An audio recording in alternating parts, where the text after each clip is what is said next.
La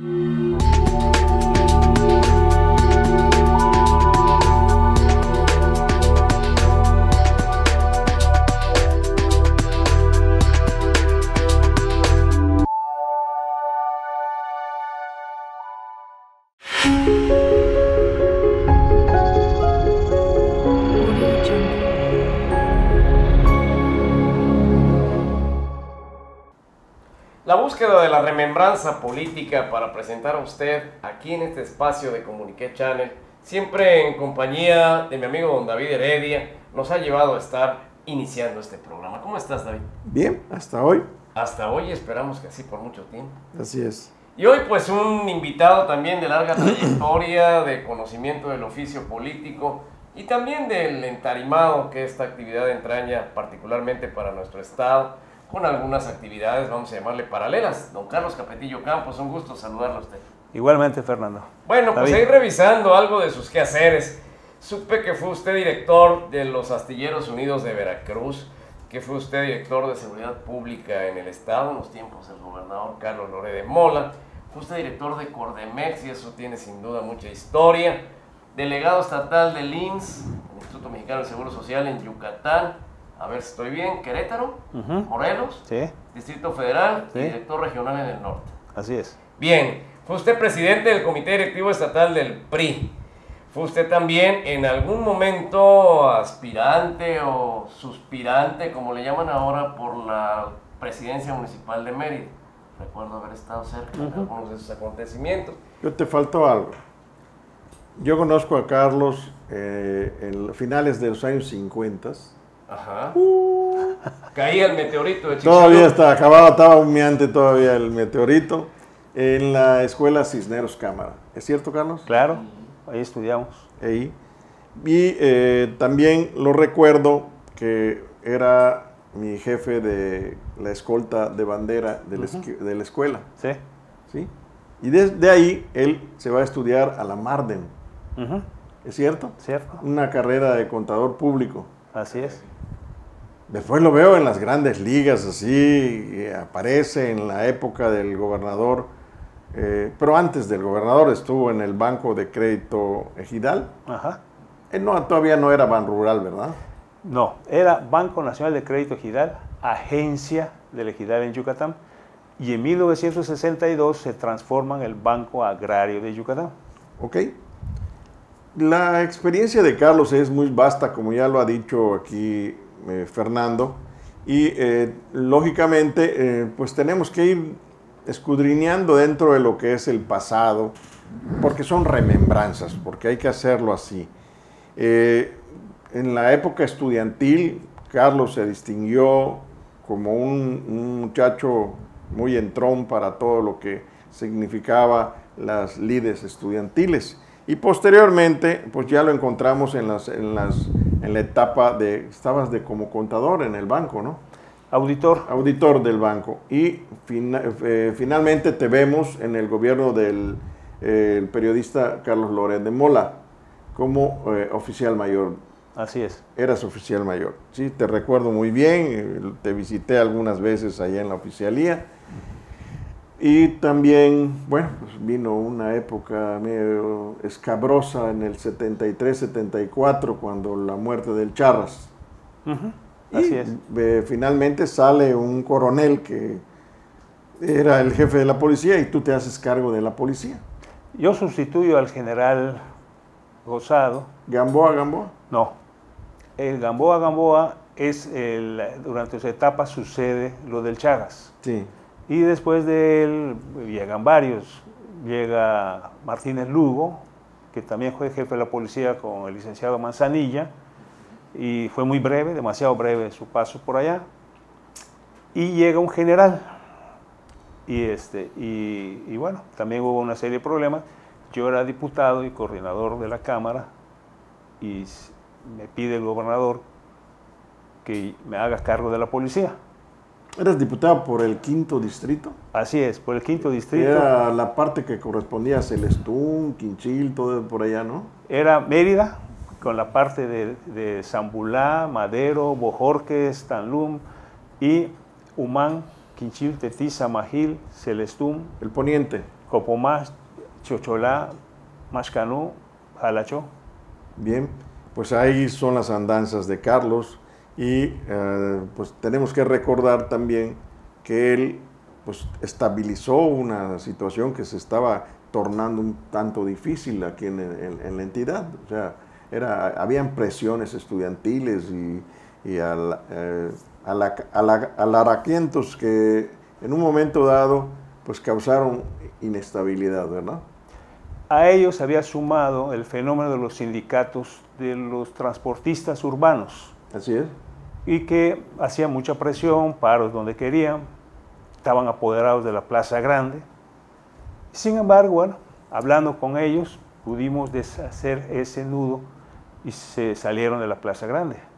Se cerró la segunda calle nueva, la primera calle nueva, y con los estudiantes, pues éramos bastante jóvenes, nos entendíamos perfectamente bien con ellos y pudimos poner en paz la situación. Luego te dejo de ver, Carlos, y te empiezo a relacionar en Veracruz. Bueno, lo que sucede es que al término del gobierno de Loret, que yo llego por lo que yo conocía del campo enequenero, se estimaba que yo era una gente que sabía bastante del campo enequenero, y Loret estaba escribiendo un par de libros que se llamaron Yucatán en la Patria, y quería conversar con gente que le pudiera dar algunos aportes sobre la cuestión enequenera y del campo en Yucatán. Así lo conozco. Bueno, congeniamos, simpatizamos y ya ahí estuvimos con él. Y me voy a Teléfonos de México, Okay. Porque surge el problema de Hernández Juárez con un paro nacional. Entonces, que hasta hoy, ¿no? Llega para 3 años y ya lleva 30 años. ¿Sí? Pero bueno, el hecho es que yo voy allá junto con el embajador de México en China, Eugenio Anguiano Roch, con tareas muy definidas por el presidente Echeverría, a tratar de estabilizar teléfonos que se haya vuelto ya un problema muy grave, siendo teléfonos del Estado, y era una empresa altamente rentable para el Estado, económicamente hablando y del servicio.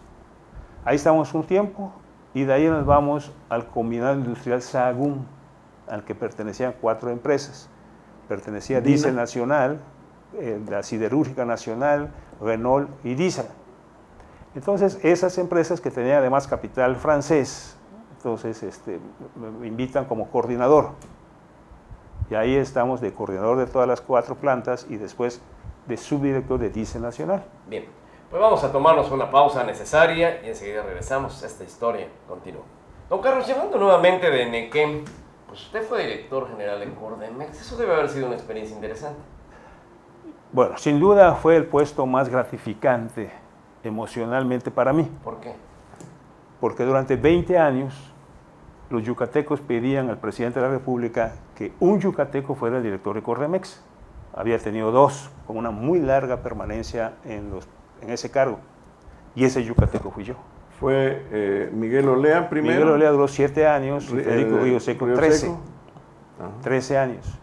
Entonces, durante 20 años esa petición era una constante de los yucatecos, y yo fui ese yucateco. Entonces, emocionalmente para mí, llegar era una cosa espléndida. ¿Y qué vivió en Cordemex? Vivimos varias cosas, y ahí están los números que veo que ustedes tienen. Cuando nosotros llegamos a Cordemex, existían 6 sindicatos. Se redujeron sin desaparecer a los trabajadores, sino agrupándolos, y había una tesis que yo sustentaba con ellos, que ellos compraron. Una es que mientras más fuera un sindicato en número, más fuerza debía tener en calidad. Y así nosotros los invitamos a formar parte del Consejo de Administración, porque mientras los trabajadores no sepan el destino de la empresa a la que están sirviendo, yo al menos así lo considero, pues trabajan al día, no hay una proyección a largo plazo. Entonces procuramos que aquellos que se habían distinguido en el quehacer, pues se fueran programando para ocupar puestos de responsabilidad. Esa es una. La segunda que hicimos allá es que el año anterior se había otorgado el 72% de aumento a la fibra y además una serie de conflictos. y esto impactaba los números financieros de Corremex. ¿Y por qué? Pues porque lo comentábamos hace un momento, el número de trabajadores directos de Corremex y el número de yucatecos que dependían de Corremex hacía que el gobierno federal tratara con mucho cuidado el fenómeno político de Corremex. Entonces, fue una industria que llegó a tener 4,000 empleados directos y más de 250,000 indirectos, ¿no? Más o menos esos números giraban, ¿no? Era un marco. Y eso hacía que fuera una fuerza impresionante. Claro. Manejaba más recursos económicos que el gobierno del Estado. Entonces había una fuerza ligada que era el Banco Agrario, ¿no? Donde yo había desempeñado como auditor externo, el segundo poder, ¿no? El auditor externo, después director de crédito, pues administrador de plantas industriales del gobierno federal, todo relacionado con el banco. ¿Había cierta tiranía o tirantez entre los tres gobiernos? Llámese Banrural, Banco de Crédito Ejidal, Cordemex y el gobierno del Estado, ¿no? Así es. Existía esto y cada quien era más importante que el otro según ellos. Y para mí queda claro que había un jefe político en el Estado que es el gobernador constitucional. A mí me toca trabajar un tiempo con el doctor Luna Camp y teniendo el paralelo del general Alpuche como gobernador electo y ya listo para ese ejercicio, ¿no? Me toca trabajar un tiempo. Entonces, yo no tenía ese problema. Yo tenía claro de que no entraba yo en el ámbito político, era una situación que yo venía a ver, Cordemex, yo tenía un compromiso tanto con José Andrés de Oteiza, que era el secretario de Patrimonio, que es con quien me lleva a una entrevista con el presidente López Portillo. Entonces, para mí era muy claro que yo venía a Cordemex y que había un jefe político donde yo había trabajado, yo trabajé en el gobierno del Estado. Entonces, no tenía yo mayor problema con él. Y el del Banco Agrario, que no era yucateco, tenía otros intereses. ¿Quién estaba? Garza. Estaba Garza. ¿Máximo? Garza. Era un economista que había estado acá, que había estado en presupuesto, programación y presupuesto. Secretaría de Programación y Presupuesto, SSPP. Entonces, teníamos una relación respetuosa, yo formaba parte de su consejo, él formaba parte del mío, pero no nos involucramos en ningún tipo de alianza, ¿no? No era una cosa que para mí fuera importante en ese momento. Para mí lo importante era Cordemex, y yo debo decirte... Es cuando se crea Peregrina. No, Peregrina fue antes. Fue antes, ¿no? Peregrina empezó con un fideicomiso del Banco Agrario. Y bueno, el hecho es que en Cordemex, número uno, se sanearon las finanzas. Nosotros en el 1982 tuvimos un superávit de operación. En 1982. Y después, el precio de la fibra, eso se logra porque el precio de la fibra, lo que dimos fue un aumento del 10%. Se hablaba muchas cosas de Cordemex, entre ellas pues la fastuosidad de Río Seco, en su manera de atender la cuestión internacional del Enequem. Se trajo de Tanzania a un gobernante, ¿no? Y se había dicho que hasta se habían regalado plantas de acá y todas estas cosas. O sea, había mucha, en la Conseja Popular se decía muchas cosas, que diario le daban un campesino a comer a los tigres que tenían allá en el zoológico de Cordemex. Muchas vivencias de que nosotros todavía andábamos hasta por curiosidad y hasta por morbo buscando qué era lo que sucedía, ¿no? Y también recuerdo otro detalle. Un día te caíste en un plantel con un helicóptero Alouette. No recuerdo la marca. Bell era un helicóptero Bell 205. Un Bel Air. Sí. Pero sí la caída.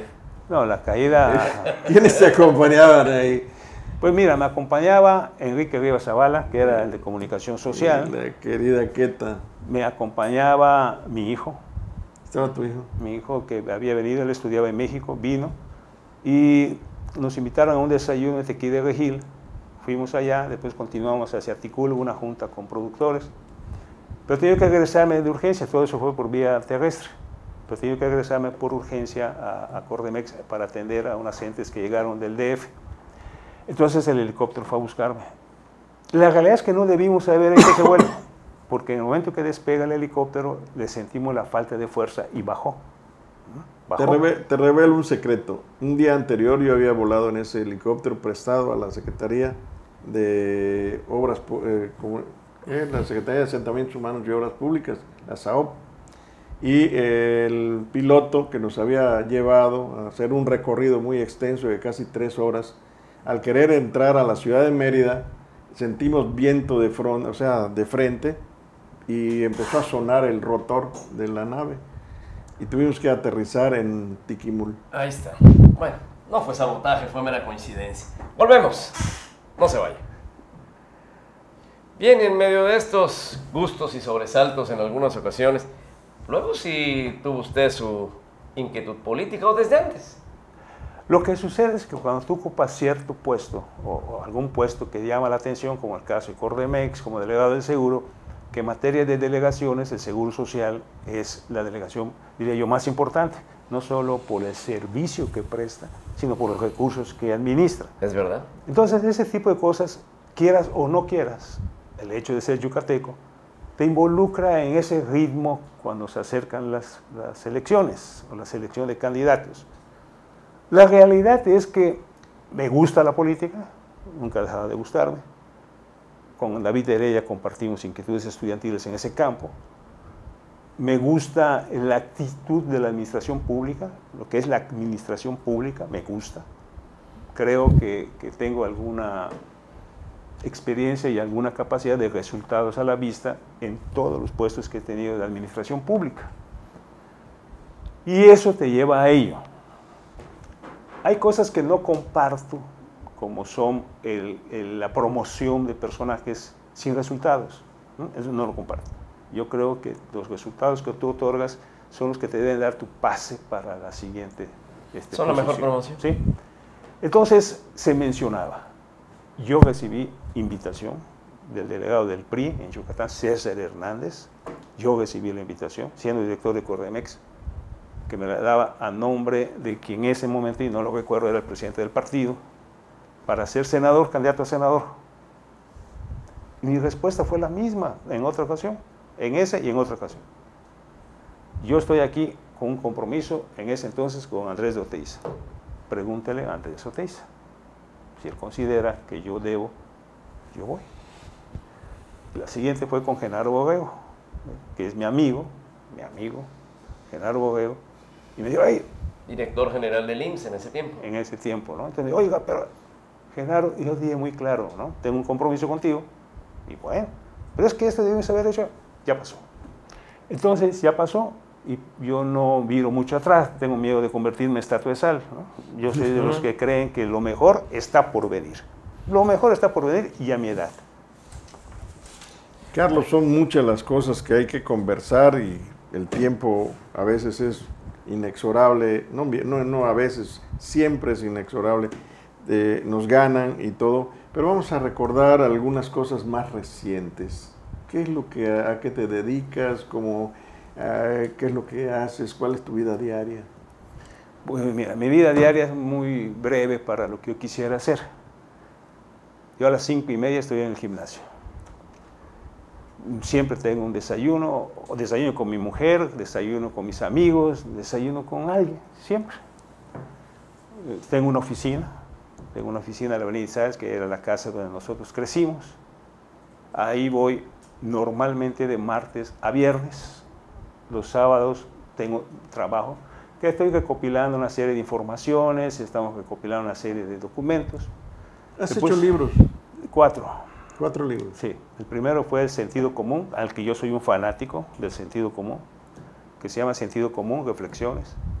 El segundo es una recopilación, leyes, tratados y documentos importantes en la historia de México.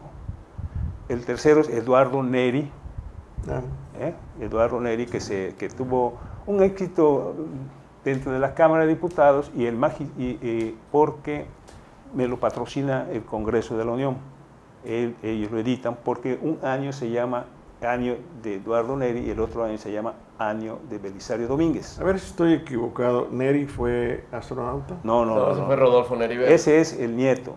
Neri fue diputado cuando Belisario Domínguez era senador. Fue diputado por Guerrero. Ah, ok. Entonces, cuando viene el enfrentamiento con el Chacal Huerta, ya sabemos lo que le pasa a Belisario y le pasa lo mismo a Neri. Le dieron crán como al alacrán. Exacto, ¿no? Entonces, en el Congreso se decide que un año entreguen una medalla al ciudadano distinguido y la Cámara de Diputados al otro año entregue. Entonces, yo investigo por la familia, me voy a Guerrero, hago la investigación porque era el de Guerrero. Entonces hacemos el libro que se llama así, Eduardo Neri, y lo patrocina el Congreso de la Unión. Inclusive cuando el doctor Lunacán estuvo en el Congreso, me pide muy formal una autorización para que yo le ceda la posibilidad de que editen de nuevo ese libro para compartir. ¿Cómo ves a los jóvenes en la política? ¿Cómo qué? ¿Cómo ves a los jóvenes en la política? Mira, yo soy un admirador de los jóvenes. Yo creo que esa frase que dijo José Ingenieros es genial. El avance hacia lo mejor viene de los jóvenes. Viene de los jóvenes. Ellos son una esperanza que debe ser realidad. Porque hay mucho joven frustrado ahora. Por varias razones. Están subiendo en elevador, están subiendo demasiada prisa. Y el mundo tiene una evolución. Y así como nosotros tuvimos un tiempo, ellos también tienen un tiempo. Y hay que conjugar las generaciones. Y como economista, bueno, un contador público sabe de economía, ¿cómo ves a este país en su economía? Mira, dice una fuente por allá que el discurso más concreto, de mayor continuidad, es el del secretario de Hacienda. Yo creo que hay que eliminar muchas trabas burocráticas que están en el desarrollo del Estado, del país.